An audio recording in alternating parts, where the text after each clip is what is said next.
Welcome to Microdose Psychedelic Insights, powered by the Conscious Fund.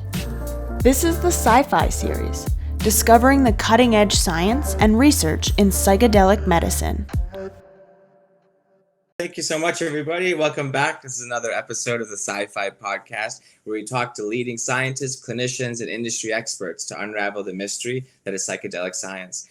Today, we have a really exciting episode. I'm joined here with Dr. Rakesh Jetley. Thank you so much for joining us, Doctor. It's a pleasure. Thank you. Could you tell us a little bit more about yourself and the work you do? Yeah, I'm a psychiatrist. I'm based in Ottawa, Canada. And for the last 30 years, I've been a psychiatrist I've been a physician with the Canadian Armed Forces. Started off as a primary care physician, flight surgeon. So I looked after sort of the day-to-day needs, deployed to places like Rwanda, the Middle East. Went to post-grad, became a psychiatrist, again, eventually the senior psychiatrist for the military. So a lot of interest in post-traumatic stress, a couple of tours in Afghanistan. So I've come into sort of the mental health and trauma space, sort of honestly, so to speak.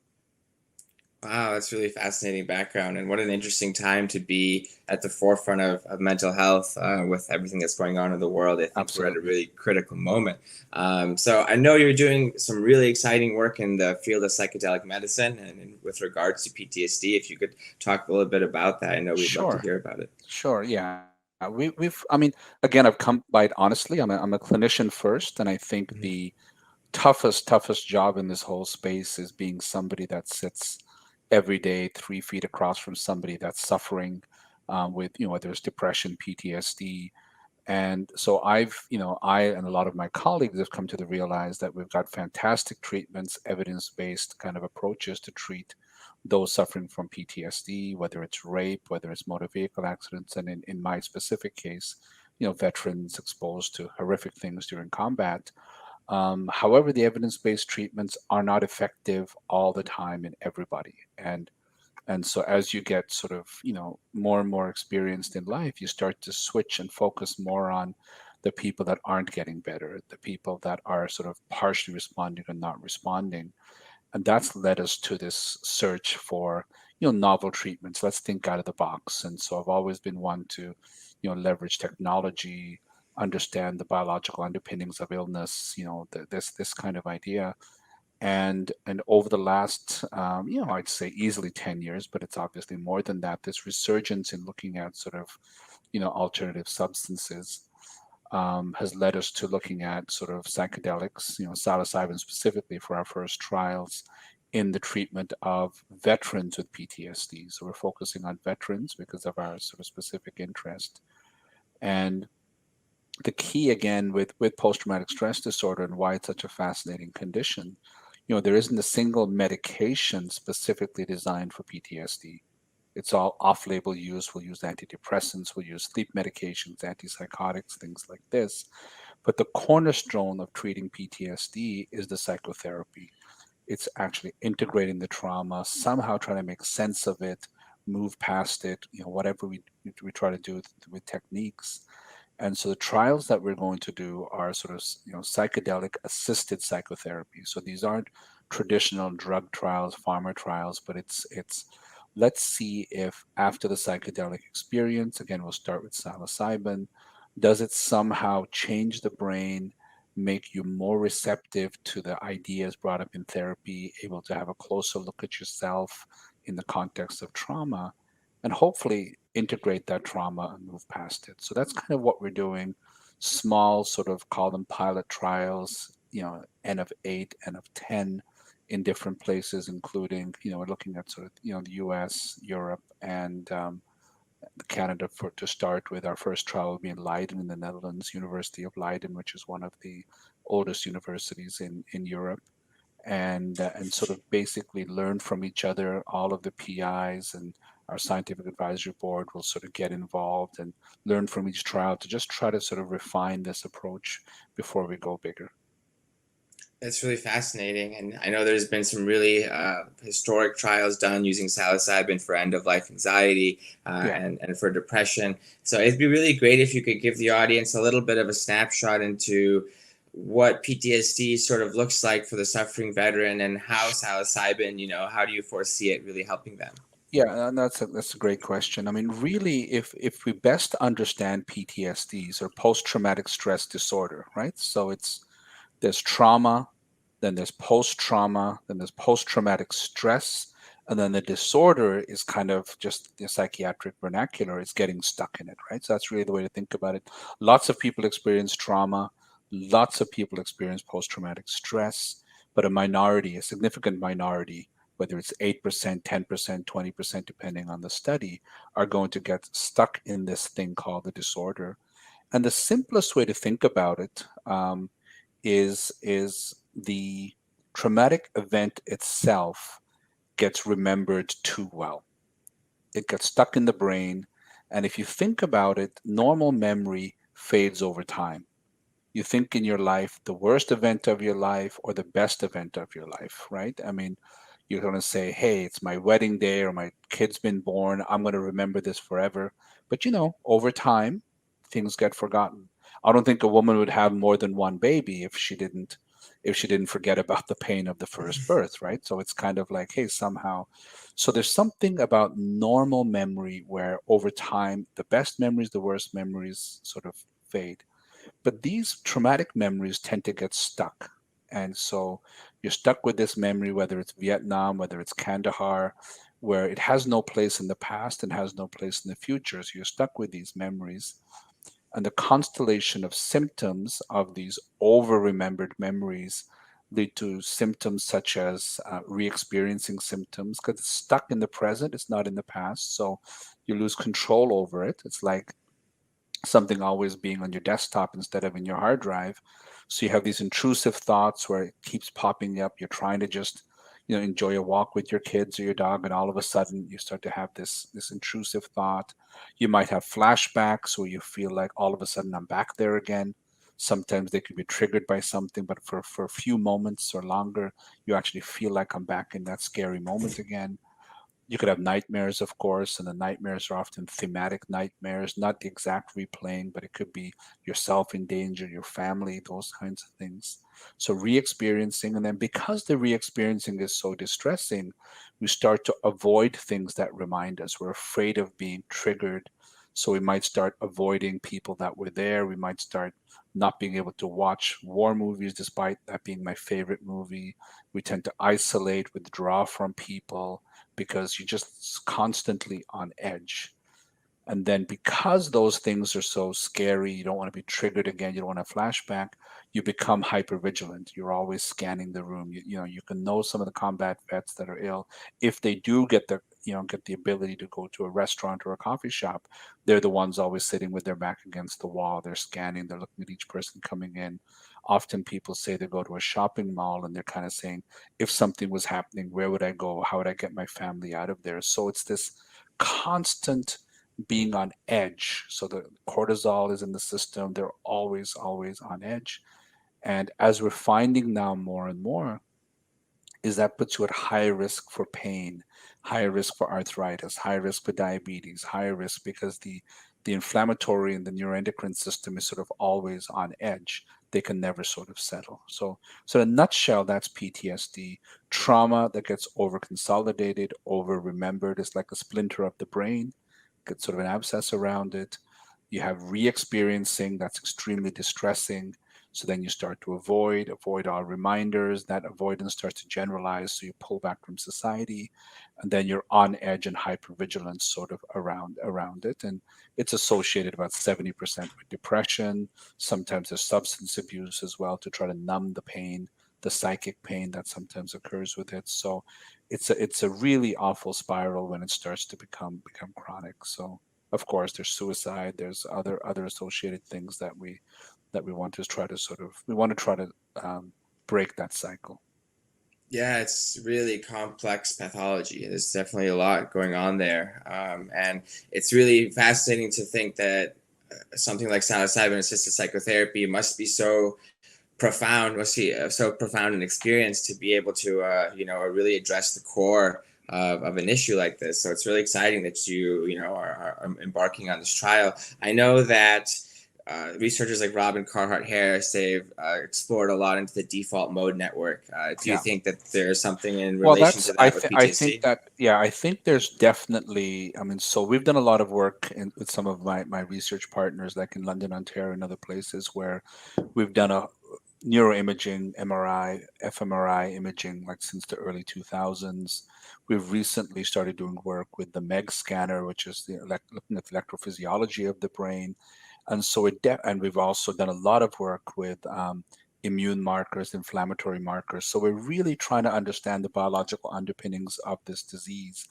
And I think we need to sort of cast some light on the black box of mental illness. Like it's not just occurring in the brain, it's occurring in the entire body. And so so one of our advisors is, Sandy McFarlane from Australia, who's talked about we should be talking about a staged approach to PTSD the way we talk about cancers, and what parts of the body is it affecting, not Mm. just that way. So in terms of the neural networks, I think this is kind of going to be the money thing, in the sense that there's one type of PTSD, for example, that's the dissociative subtype. So the classic movie version is this hyper aroused crazy guy that's taking drugs, that's violent, getting into fights. But about 30% have this thing called dissociation. There's prominent, there's old books from Vietnam with the people with 1,000 mile stare, the person that's Mhm. just numb. And that person tends not to get noticed because he or she will be sitting quietly in the room just numb, but they're actually detached. They're different. And by looking at the brain scans, if you remind people of their trauma, the typical stereotypical hyper aroused person, their brain lights up like a Christmas tree. They're having flashbacks, visual. But then the dissociative person's brain just goes quiet. And you can sort of see that people have been in the exact same trauma, and they'll have the opposite response. So based on some, machine learning, some, developing an algorithm, we can separate those types of PTSDs in the fMRI with over 90% accuracy. Right. So Wow. there's really no doubt that there is a body change, brain change, not just mind, quote unquote, this mind brain duality. And so I think, yeah, based on the scanning, based on the, whether it's PTSD, depression, and when you think about it, and again, you've mentioned a couple of things: the end of life depression, other depression, MDMA and PTSD, opiate addiction, alcohol addiction, smoking addiction.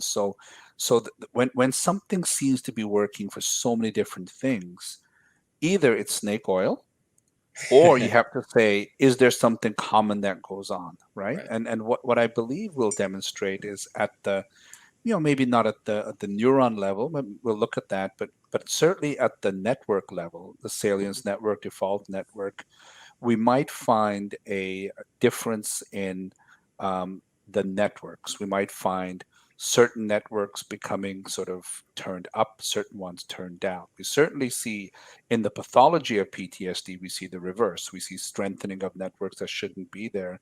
We used to think years ago that PTSD was things like, the amygdala, the part of the brain that senses danger. The amygdala's run amok, right? So it's thing, or the hippocampus, the memory area is defaulted. But over 15, 20, we realize that's not really what it's about. It's about parts of the brain talking to each other, right? It's Mhm. okay to get scared when a car backfires, but the part of the brain that says, "Hey, relax, it's just a car backfiring. You're not back in Kandahar," that connection is missing. So treatment is reconnecting parts of the brain that may be detached, right? So that Wow. offers a lot of promise. The other thing, we talked a little bit about medication and psychotherapy. For the whole time that I've been teaching, and I'm a psychiatrist, so I prescribe meds all the time, is that the medication for PTSD, in my mind, quiets the noise to allow the psychotherapy to take place. Quiets the depression, helps you get some sleep, all of this stuff, so you can do the psychotherapy.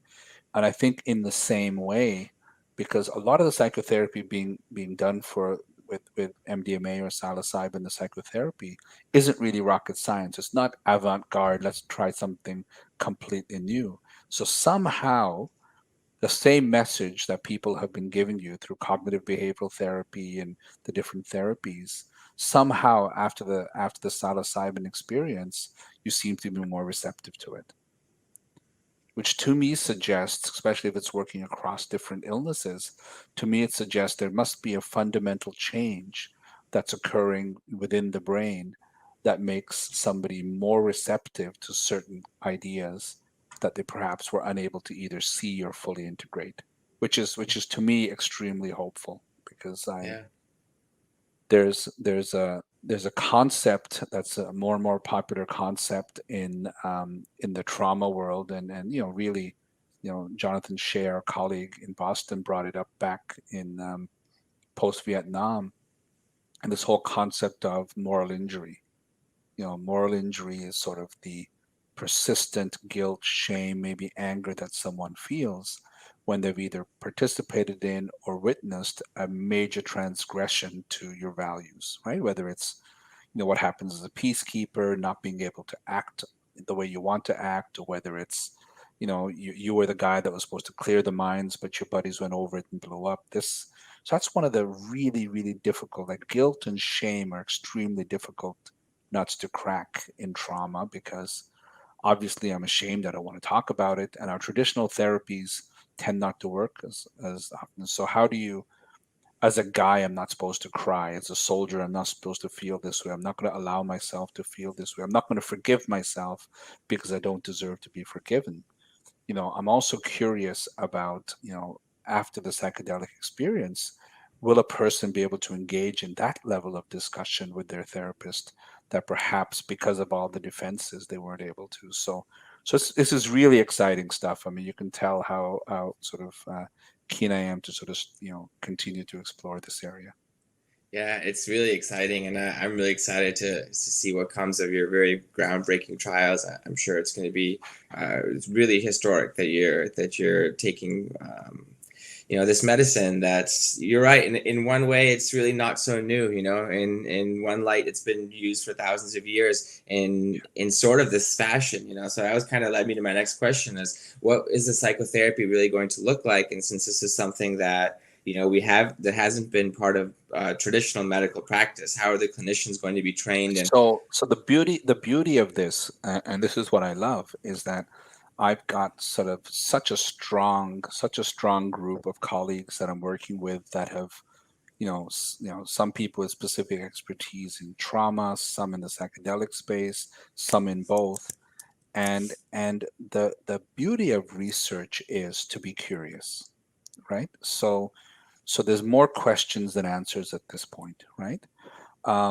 So there are different approaches. So I've got colleagues that are saying there's a type of therapy that's really become popular right now, which is called acceptance and commitment therapy, ACT. Mhm. And what it is, it's kind of an interesting piece, and often we'll use it in people that have been injured. You might have an amputation, you might have chronic pain. And what it is you often encounter a patient, and I'm sure there's people in your life, I mean, given what's going on in the world right now, and they want the starting point to be um, where they used to be, as opposed to where it is, Mhm. right? And if you're sitting there saying, like, I wish I wish there was no COVID, I wish there was no this, we should be able to do this. So then they're almost in a grief type of state. They're mourning, they're in a loss, and it's really hard to access that person. So think about, the difference between, two soldiers, men, women, warriors, um, have amputation, double amputation. One person, might be, I can't do this, I can't do this, I can't do this, and they have a lot of trouble getting there. The other person might say, hey, at least I can still hold my kids, at least I can still hug my kids, right? Right. To use a very Canadian analogy, the latter guy, in a year you'll see the guy or gal, they'll be on the Olympic sledge hockey, the Paralympics, they'll be skating on the thing, they'll just adapt to it and they'll do it. And the other person may go sort of spiral in a different way. So it starts with an acceptance, right? So if you make your starting point where you are, then you can move forward. But if you're stuck in that past, so one approach might be try this acceptance and commitment therapy. Other people, there's this psychology of the self, the idea of the self, how to identify the self. And when you go through the existential experience of the psychedelic, it does lead to a reflection of who I am, how do I fit into this universe, this existential piece. So there's this concept of self psychology that might also be an interesting approach. There's always good old cognitive behavioral therapy, which may be the idea of this dysfunctional thinking may become more open. So I think the beauty of this research is going to be that, let's say it's 14, 16 weeks. So we're not being prescriptive in terms of every site doing the same thing, but we will be able to look at the timing of the doses. We might even vary what medication to give. We might look at week 1, 2, and 3, or week 1, 5, and 7.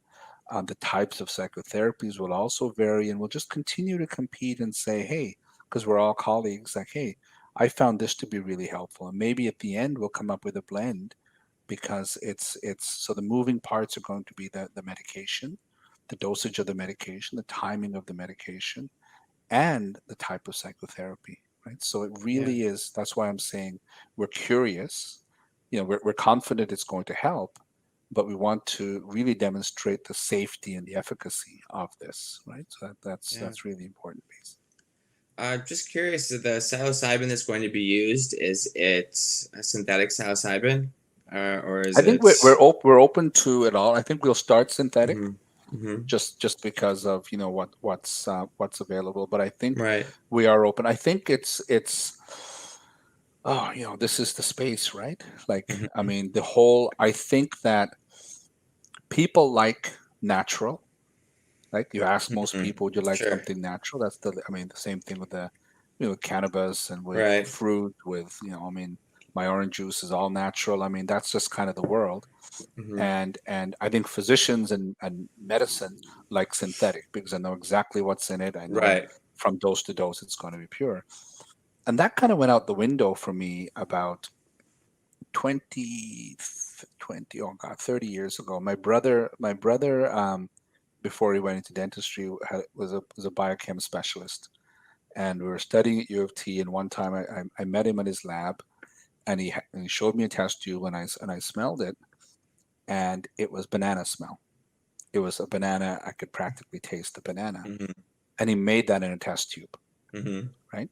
So from that moment on, I've kind of this divide between natural being healthy and unnatural being unhealthy. I kind of said at the end of the day, they're molecules.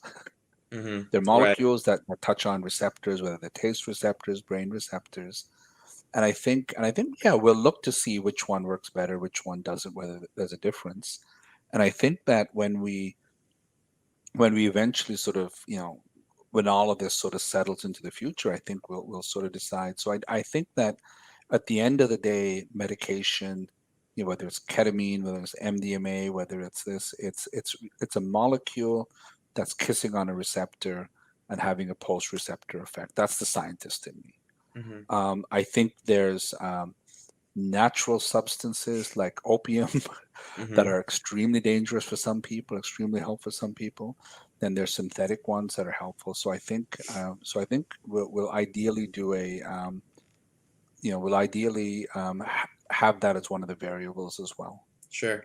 That's interesting. I know you mentioned cannabis, and it's always interesting in this space when people draw parallels to cannabis compared to psychedelic medicine. There's obviously some similarities, obviously some big differences. I think one of the biggest differences are certainly the way that the psychedelic medicine is being medicalized only, Yeah. as opposed to kind of a recreational market. And I wonder how much that has affected the policy as far as the military goes, and the integration of psychedelic medicine now as a part of treatment there, whereas Yeah, cannabis well, in the I past think I is. think I think militaries are still away. Like, I Mm-hmm. think, and I think for good reason. I mean, I think that in many ways, the concept of knowledge translation is often a part for the military. I mean, the active duty soldiers in most of our countries, um, you know, tend not to have sort of a chronic failed retractable illness. I mean, Mm-hmm. often if the illness is not treatable and it becomes chronic, then people transition into the veterans, the VA systems and things. Okay.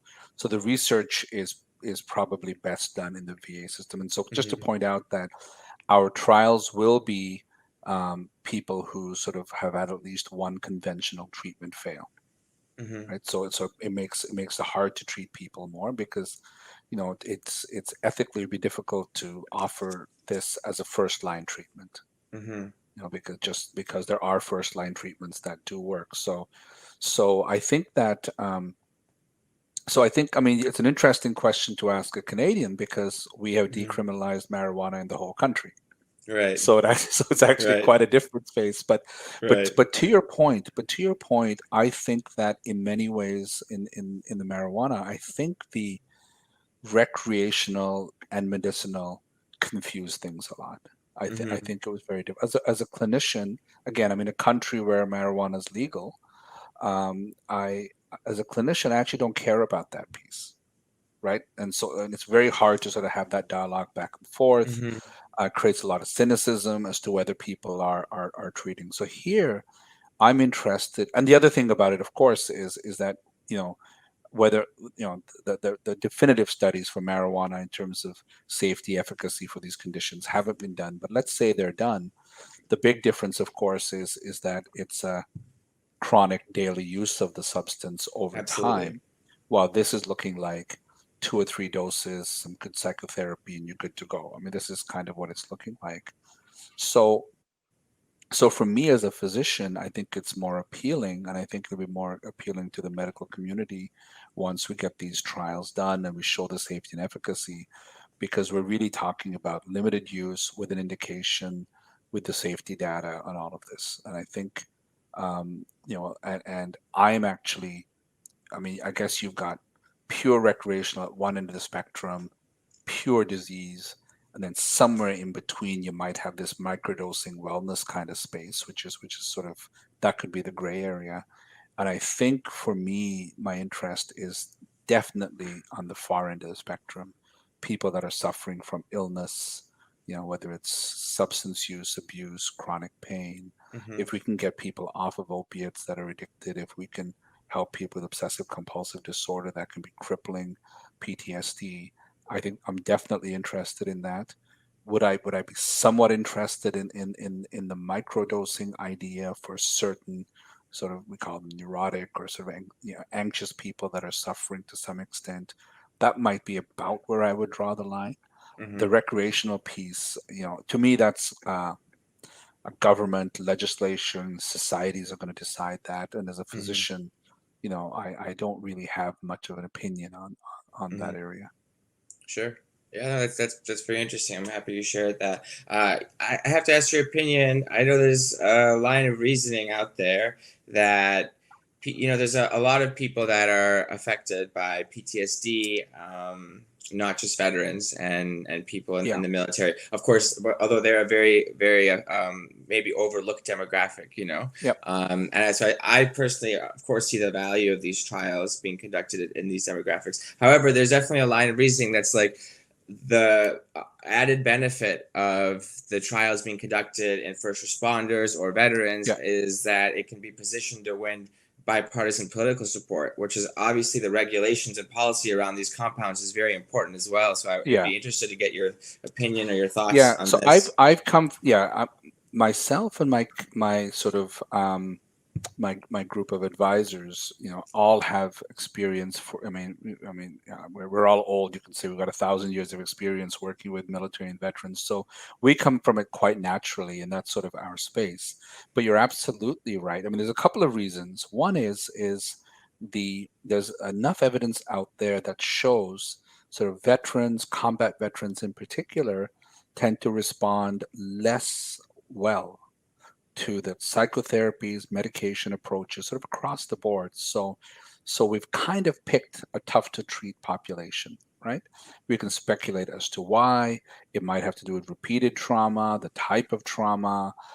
It might have to do with adverse childhood events, which tend to be more common in military people, certainly in Canada and the U.S. than the rest of society. So we've picked a more difficult to treat group, which means, if you can make it there, you can make it anywhere kind of idea with Mm-hmm. our folks. Um, I think the political piece, it's not sort of in necessarily because this is the population I'd work with anyway. Right. I'm sure investors, I'm sure, other people are kind of saying, hey, this is kind of a good space to be in, because Mm-hmm. if you demonstrate safety and efficacy in this group, and certainly, our trial site in Alberta will open up to the first responders a little bit. That's already sort of in the works. So, just like the U.S. I mean, Canada, with 10 years of fighting in Afghanistan. At one point, the most dangerous place in the world was being a Canadian. Most dangerous soldier was being a Canadian soldier in Kandahar, Mm-hmm. and that really led to a lot of outpouring of affection and caring about soldiers and veterans, which again isn't always there in Canada compared to the U.S. It isn't sort of a default stance for Canadians.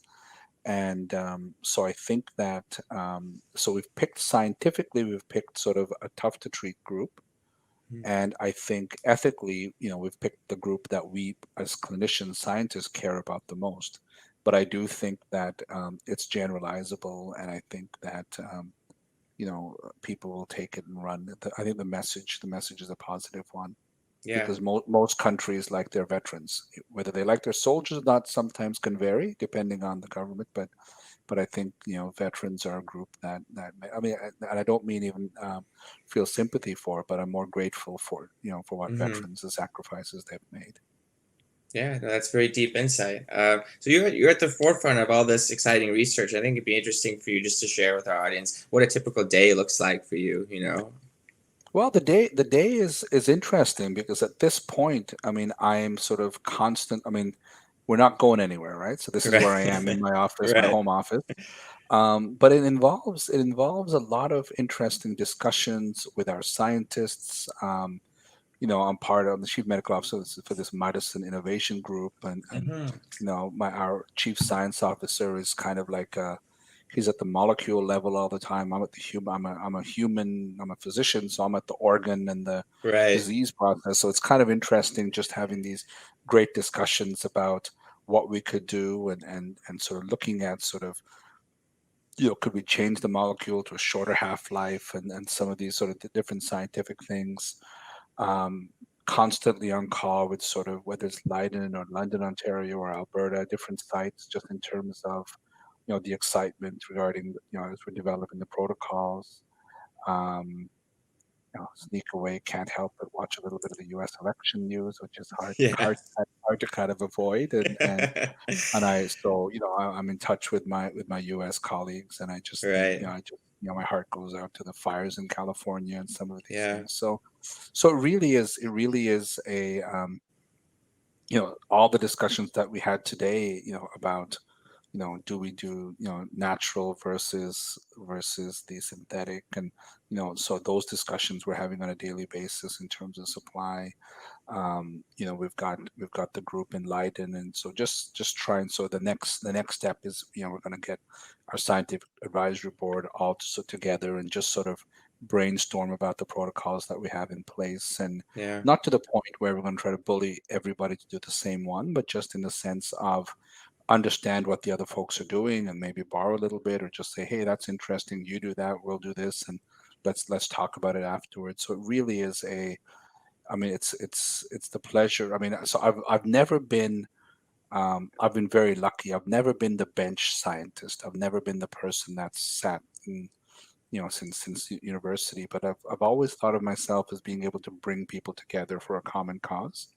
And that's the beauty of this. The beauty of this is to bring a lot of established universities together, a lot of scientists together, a lot of really really good minds together, and motivating them, and throw a little bit of money into it, and Mm-hmm. then at the end we'll produce something really exciting. That's really awesome, man. And that's a really interesting thing that's come out of this pandemic. Us being at home, we've connected, through these digital Yeah. platforms, and we've just shared so much more insight, so many ideas. Yep. We've been so creative, and same over with the team at Microdose has been really incredible. We have our mushroom conference coming up, and we have our Yeah. psychedelic capital tomorrow, Yeah. and it's really great to be able to bring minds together and have these conversations, because really innovative things come out of them, Yeah. and humans are a really resilient species, so it's Yeah. cool to see us adapt in that way. Yeah, and we're going to get through this, right? I mean, I think Yeah. that's what you tell your kids, that's what you tell your parents. So, I mean, you have to believe it yourself. Yeah, absolutely. Yeah, as we come towards the end of our discussion, I think it'd be really interesting for you to talk about where you see the industry, and more specifically your research going over the next 5-10 years. Yeah, well, I mean, I think that's a great question. I think, like where I come from is I believe, like, and I think again, if we go back to the marijuana space, is that the industry tried and is still kind of trying to move forward without the physicians engaged, right? Like it's like screw them, they're never going to understand it, they're never, but I don't think you can advance in the Western world with medicine without having MDs in the medical world Right. involved, right? I mean, I think at the end of the day, somebody's got to prescribe it, somebody's got to believe in it. So what I really want to do is I want to be very, very deliberate. I want to do safe, controlled studies. I think we're doing that. I think when we're looking at Hopkins and Leiden and King's College and Imperial College, and we're looking at legitimate places, and not to mention the universities in Canada.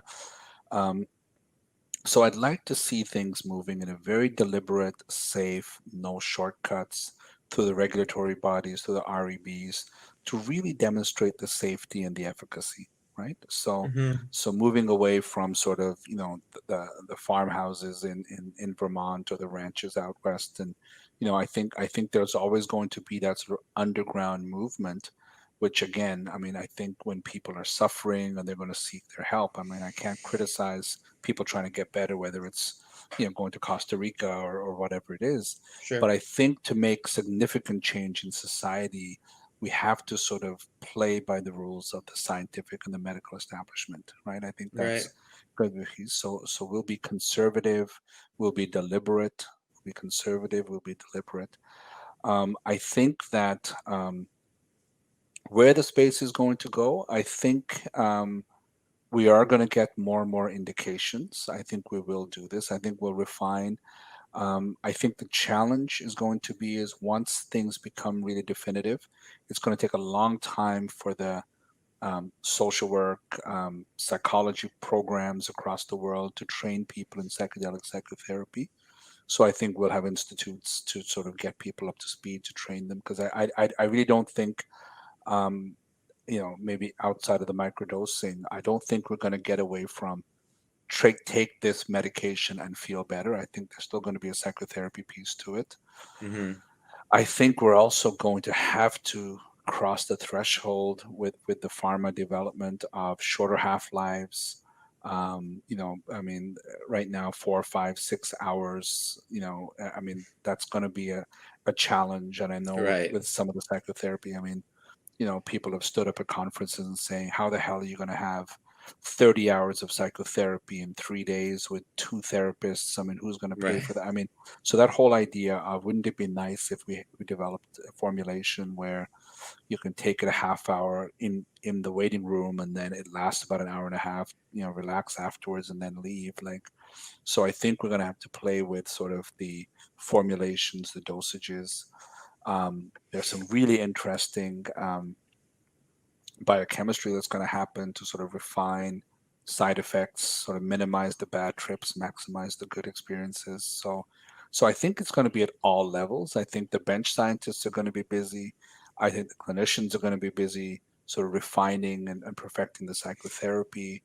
And I really think this is a game changer. And for PTSD, there really hasn't been, like I said, there hasn't been a drug specifically developed for PTSD ever, Mm-hmm. and I mean, we use old antihypertensive medications to get rid of nightmares. I mean, We use nabalone, which is a synthetic sort of THC to get rid of nightmares. So we just borrowed medication from other places. So to have specific treatments for PTSD is exciting. I think for depression, I mean, since Prozac, which is probably before you were born, I mean, we haven't really had a Yeah. breakthrough new treatment, new approach to depression since the late 80s, early 90s. So I think this stuff is potentially game changing. I just think that we need to do it smart, deliberately, and be patient. I think that's the key. Yeah, absolutely. I agree. And, that was going to actually be my last question is what are some of the things that we should avoid, moving forward, and what are some things we can learn from the 60s and 70s? And I think you touched on a lot of those points. I think avoid hyperbole. I think be deliberate. I Right. think be safe. Like our trials are going to be quote unquote hospital based. We will do them. We're not going to say in the middle of a psych ward, but we're going to find whether it's a sleep lab or a quiet Right. place. We're not going to have people, going home after 8 hours. So we're going to have them sleep in a safe place. We're going to, do the first session the next morning, make sure they're comfortable, check on them every day. I mean, the whole idea is that we need to learn. And I think safety and efficacy are you can't actually say one without the other. I mean, look at, we're in the process of this vaccine development. If a vaccine immunized 70% of people but killed 10, that's not good enough, right? I mean, so we need to have safety and efficacy, and we can't actually say the two terms separately. So, we're gonna, ethics review boards for all the studies, hospital based, make sure it's safe, and not sort of be sort of lackadaisical and avoid the shortcuts, avoid the temptation of shortcuts. I think that's really the important thing that we need to do. Oh, I agree. I like to always give my guests the last word. If you have a message for our audience, just the world at large, anything you wanted to share, the floor is all yours, Dr. Jetley. Well, I think I thank you for this platform. I think I'll just ask people to be patient. Research takes time, research development, design, but trust us to do it right. It may not be as fast as you want, but it's going to be right, and it's going to be deliberate, and that's going to have the lasting effect that could sort of change the way we help people that are suffering, which is the ultimate gain. That's really awesome. Thank you so much for your time and for coming on the show, Dr. Jetley. I really appreciate it. We look forward to having you on again next time. Thank you. And everyone, that's another episode of the PsyFi podcast. This was Dr. Rakesh Jetley, and we'll see you all next time. Thank you so much. All the best. Bye-bye. Oh, thank you, Dr. Jetley. I appreciate it, man. We'll talk again soon, okay? I really, really appreciate it. Thank you. Buddy. Take care. Bye. Thanks for joining the PsyFi series, brought to you by Microdose and the Conscious Fund. Visit our website at www.microdose.buzz.